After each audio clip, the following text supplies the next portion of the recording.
Doctor সরকার, আপনি আমাকে বলুন, চটজলদি মানে ধরুন যারা সারাদিন ব্যস্ত থাকে সেইভাবে যত্ন নেওয়ার সময় পায় না, ছোট এবং বড়দের চোখ ভালো রাখতে কি করবে?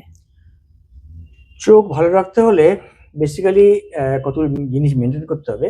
প্রথমত চোখে যে কাজ আমরা করি, ধরুন বই পড়ছি, টিভি দেখছি বা মোবাইল দেখছি, সেগুলো সঠিকভাবে ব্যবহার করতে হবে। তার মানে টানা একসময় করা চলবে না, একটু গ্যাপ দিয়ে করতে হবে। ধরুন একটা মোবাইল করছি বা একটা স্ক্রিনে কাজ করছি, লম্বা কাজ, আমাকে হয়তো ২ ঘন্টা টানা কাজ করতে হবে। ২০ মিনিট বাদে, বাদে বা ১৫ মিনিট বাদে, বাদে গ্যাপ দিতে হবে। একটু উঠে যেতে হবে।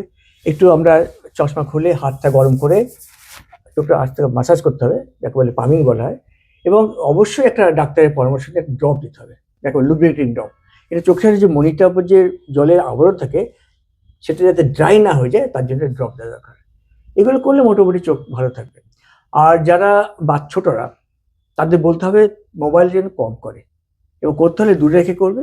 এবং যতটুকু না করলে পারা যায়, এখন তো মোবাইল ছাড়া তাদের পড়াশোনার অসুবিধা হয়, সেগুলো করুক, কিন্তু একটু গ্যাপ দিয়ে করুক, টানা না করে। এবং অহেতুক ধরুন একটা বাচ্চা একটা গেম দেখছে মোবাইলে, সেটা গেম না দেখে একটা পড়াশোনা কিছু করুক।